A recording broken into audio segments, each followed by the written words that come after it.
1989 में जब शिलान्यास वहां पर हुआ, वो शिलान्यास को भी करने दिया गया। उस वक्त भी एक सेक्युलर गवर्नमेंट थी, वो भी एक इनजस्टिस था। जब आपको पता था कि ये एक बहुत बड़ा एक आग लगने वाला है ऐसा एक शिलान्यास करने से, फिर भी राजीव गांधी ने उसका परमिशन दिया। क्योंकि जस्टिस लोया है, दूसरी तरफ गोगोई है। जस्टिस गोगोई बनोगे आपको एमपी सीट मिलेगा, जस्टिस लोया बनेंगे मिस्टेरियस डेथ हो जाएगा। आज तक पता नहीं है कि आर्म्ड फोर्सेस को किसने ऑर्डर दिया वहां से हटने के लिए। लोग कह रहे थे कि ये बाबरी मस्जिद का किस्सा खत्म हो गया। देखो, बाबरी मस्जिद का किस्सा खत्म नहीं हुआ है, ये तो स्टार्ट हुआ है। हमें भी लगता है शायद जुडिशरी के ऊपर ही बहुत प्रेशर है। अपोजिशन पार्टीज तो है, लेकिन अपोजिशन आज हमारे मुल्क के अंदर नहीं है, और अपोजिशन पार्टी भी गवर्नमेंट का नैरेटिव पढ़ रहे हैं। इसलिए आप देखिए, अरविंद केजरीवाल जाके गोवा में कहता है मैं आपको अयोध्या भेजूंगा, दिल्ली में जाके अयोध्या का टेम्पल बना रहा है, राहुल गांधी जाके कहता है मैं शिव भक्त हूँ, या कोई जाके हनुमान चालीसा पढ़ रहा है। वो क्या है ये? यानी गवर्नमेंट का जो नैरेटिव है अपोजिशन बोल रहा है, तो अपोजिशन तो डिमोलिश हो गया, क्योंकि अपोजिशन और गवर्नमेंट के बीच में आइडियोलॉजिकली कोई बड़ा फर्क नहीं है। बोथ आर बोस्टिंग मेजोरिटेरियनिज्म, वही तो बोस्ट कर रहे हैं और कुछ नहीं कर रहे। जिस दिन हम लोग दूसरों के लिए इंसाफ के बारे में बात करना बंद करेंगे, याद रखिए आपको भी कभी भी इंसाफ नहीं मिलेगा।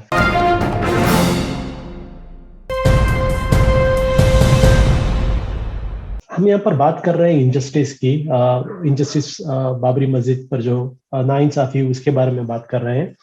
तो बार बार ये बात आ रहा है कि इनजस्टिस जो है ये पिछले 2019 में जजमेंट के साथ हुआ।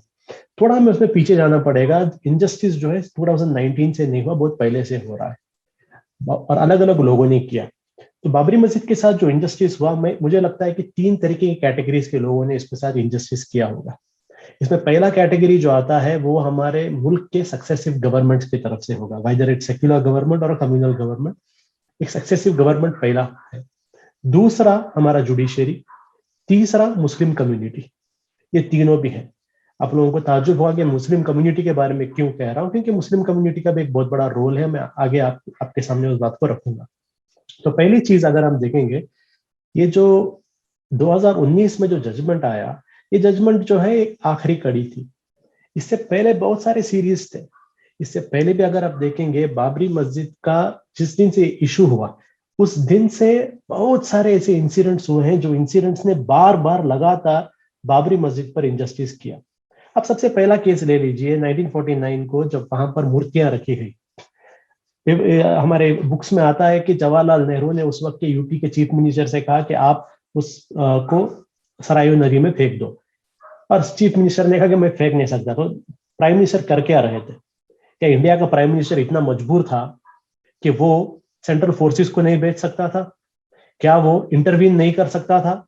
बस एक आराम से एक रीजन दिया जाता है कि चीफ मिनिस्टर रेडी नहीं थे, इसलिए प्राइम मिनिस्टर ने कुछ नहीं कहा। और प्राइम मिनिस्टर को पता था, सेंट्रल गवर्नमेंट को पता था कि ये एक टाइम बॉम्ब है, कभी भी जाकर इंडिया के अंदर जो है इश्यूज क्रिएट हो सकते हैं। आप लोग जानते होंगे कि इंडिया में जो है 1947 से लेकर 1949 तक ये 2 साल जो थे, ये 2 साल बहुत ही ज्यादा एक कम्युनली राइप एक माहौल था।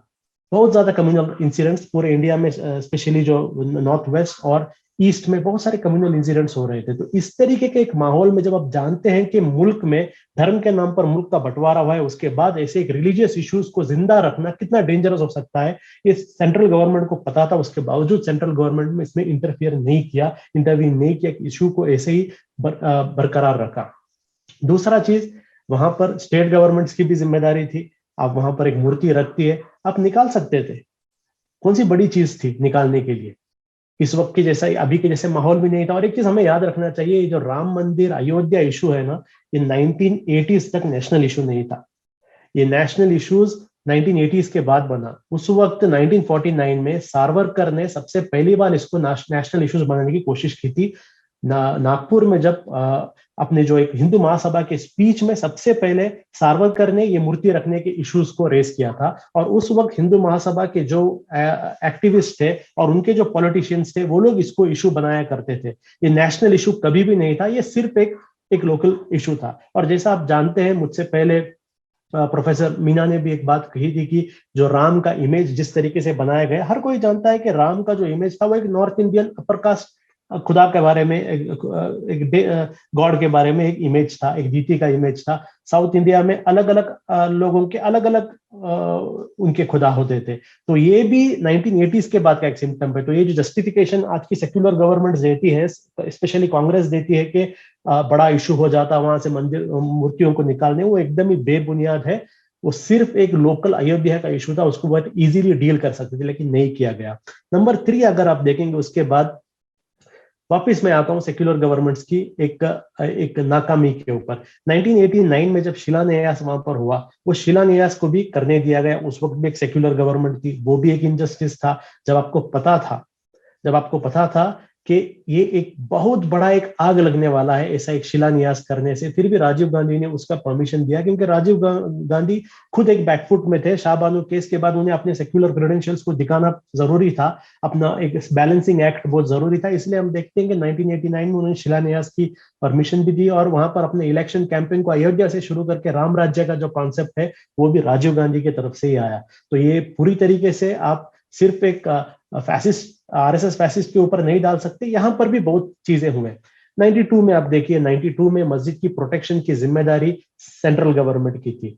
आज तक पता नहीं है कि आर्म्ड फोर्सेस को किसने ऑर्डर दिया वहां से हटने के लिए।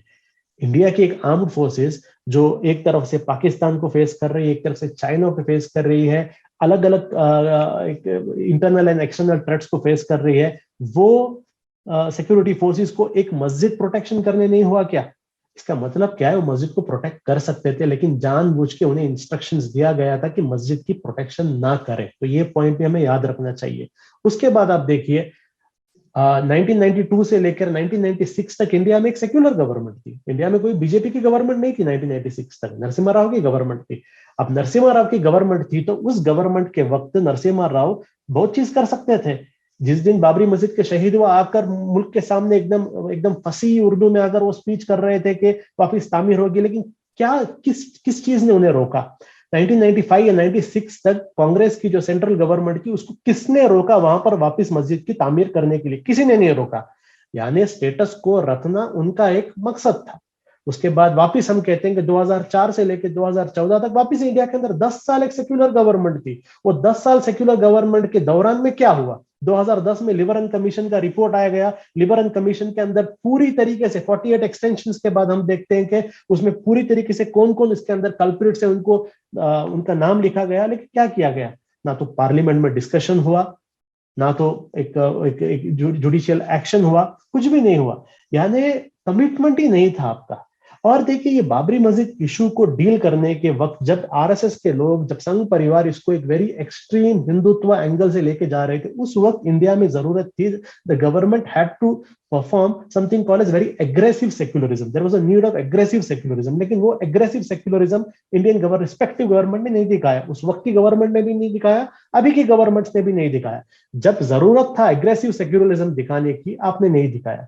क्योंकि यही पॉइंट होता है। देखिए, एक तरफ से बीजेपी जो है हिंदू वोट्स कंसोलिडेशन कर रही थी, उस वक्त से ये सेक्युलर पार्टीज जो थे, वो सेक्युलर पार्टीज को जरूरत था कि एक तरफ से जब हिंदुत्व को इतना स्ट्रांगली प्रमोट किया जा रहा है, आपको जरूरत था कि आप सेक्युलरिज्म को स्ट्रांगली प्रमोट करें। आपका सेक्युलरिज्म क्या है? क्या सेक्युलरिज्म ये है क्या किसी एक मुसलमानों की इफ्तार पार्टी में आके टोपी पहने, ये सेक्युलरिज्म है क्या? या फिर कहीं पर एक चर्च में जाके कैंडल लगा दे, ये सेक्युलरिज्म है क्या? ये सेक्युलरिज्म नहीं है, और ऐसी सेक्युलरिज्म की जरूरत भी नहीं है। ऐसी सेक्युलरिज्म की जरूरत नहीं है।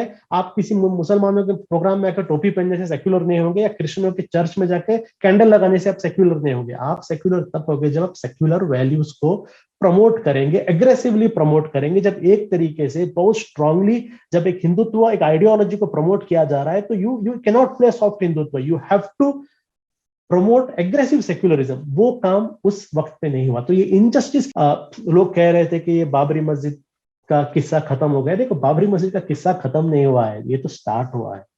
ये स्टार्ट हुआ है। आप देखिए कितने लोगों पर अभी जो एक इनजस्टिस बाबरी मस्जिद एक बिल्डिंग पर हुई थी, अब वो इनजस्टिस इंडिविजुअल्स पर हो रहे हैं।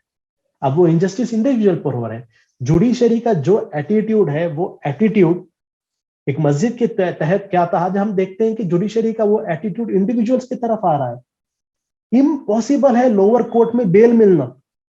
अगर आप गवर्नमेंट को क्रिटिसाइज करते हो और अगर गवर्नमेंट आपको एक पॉलिटिकली मोटिवेटेड केस में अरेस्ट करती है तो इम्पॉसिबल है लोअर कोर्ट में बेल मिलना, इम्पॉसिबल, भूल जाइए आप, आपको सुप्रीम कोर्ट तक जाना पड़ेगा एक मामूली बेल के लिए। हमें भी लगता है शायद जुडिशरी के ऊपर ही बहुत प्रेशर है, जुडिशरी के ऊपर ही बहुत प्रेशर है, क्योंकि आप जानिए एक फैसिस्ट गवर्नमेंट जो होता है, फैसिस्ट गवर्नमेंट को हमेशा एक कंट्रोल आने के लिए 3 चीजों पर कंट्रोल चाहिए, ऑफिशियली 3 और अनऑफिशियली 4 पर कंट्रोल चाहिए उसे। ऑफिशियली उसे सबसे पहले लेजिस्लेचर पर कंट्रोल चाहिए। आज हम देखते हैं कि किस तरीके से बीजेपी का लेजिस्लेचर पर कंट्रोल है, they are the biggest party, और अपोजिशन को इररिलेवेंट बना दिया है। That's why we say in India today we have opposition parties but we don't have opposition. Opposition parties तो है लेकिन अपोजिशन आज हमारे मुल्क के अंदर नहीं है, और अपोजिशन पार्टी भी गवर्नमेंट का नैरेटिव पढ़ रहे हैं। इसलिए आप देखिए अरविंद केजरीवाल जाके गोवा में कहता है मैं आपको अयोध्या भेजूंगा, दिल्ली में जाके अयोध्या का टेंपल बना रहा है, राहुल गांधी जाके कहता है मैं शिव भक्त हूँ, या कोई जाके हनुमान चालीसा पढ़ रहा है। वो क्या है ये, यानी गवर्नमेंट का जो नैरेटिव है अपोजिशन बोल रहा है, तो अपोजिशन तो डिमोलिश हो गया, क्योंकि अपोजिशन और गवर्नमेंट के बीच में आइडियोलॉजिकली कोई बड़ा फर्क नहीं है, बोथ आर बोस्टिंग मेजोरिटेरियनिज्म, वही तो बोस्ट कर रहे हैं और कुछ नहीं कर रहे हैं। सेकेंड चीज जिसको कंट्रोल करना है वो होता है एग्जीक्यूटिव। आप देखिए पूरे एजेंसीज, आज गवर्नमेंट के एजेंसीज क्या है, they are nothing but supari agencies, they are hired guns, इस्तेमाल किया जा रहा है। कोई भी anyone who speaks against the government और स्पीक और क्रिटिसाइजेस द गवर्नमेंट, ईडी बाहर आ जाती है, एनआईए बाहर आ जाती है, आईटी इनकम टैक्स आ जाते हैं। अब एज पॉपुलर फ्रंट हम लोग जानते हैं, हमारे घरों पे भी रेड हुआ था, हमारे ऑफिस में रेड हुआ था, इनकम टैक्स हमें कह रहा है कि आपका 12A कैंसिल कर देंगे, ईडी कह रहा है कि आपको हम लोग आपके ऊपर केसेस डालेंगे। हमारे मेंबर्स पे जो इंक्वायरी होता है उस इंक्वायरी के वक्त ईडी ऑफिशियल मेंबरों से पूछते हैं कि बीजेपी को आप क्यों नहीं वोट देते, आपको बीजेपी से क्या प्रॉब्लम है। Very clear, it is nothing to do with law and order, it's a politically motivated, एक एजेंसीज को इस्तेमाल किया जा रहा है, पॉलिटिकली मोटिवेटेड है सब चीज। तो एजेंसीज भी चले गए, इलेक्शन कमीशन चला गया, सीबीआई चला गया, सब चले गए। अब तीसरा बचा जुडिशरी। अब जुडिशरी के ऊपर कितना प्रेशर है जुडिशरी को ही पता। तो मुझसे पहले प्रोफेसर मीना ने भी एक एग्जांपल बताया था कि किस तरीके से वहां पर एक पेगासस इस्तेमाल करके जुडिशरी पर प्रेशर डाला गया था। देखिए जुडिशरी के लोग भी इंसान ही होते हैं, एक तरफ लोया है, जस्टिस लोया है, दूसरी तरफ गोगोई है। जस्टिस गोगोई बनोगे आपको एमपी सीट मिलेगा, जस्टिस लोया बनेंगे मिस्टेरियस डेथ हो जाएगा।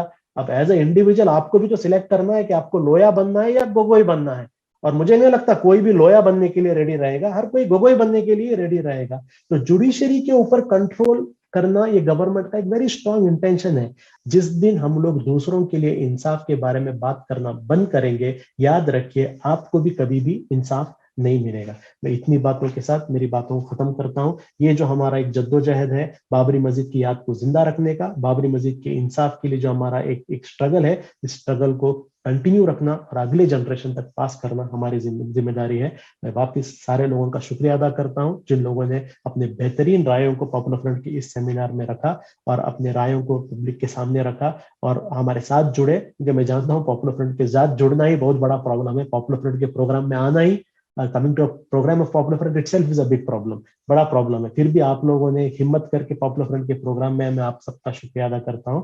और ये जो हमारा कमिटमेंट है, इस कमिटमेंट को आगे बढ़ाने के लिए मैं आप लोगों का दरख्वास्त करता हूं और आवाम से भी दरख्वास्त करता हूं कि बाबरी मस्जिद इंशाल्लाह पुनः तामीर हम करके रहेंगे।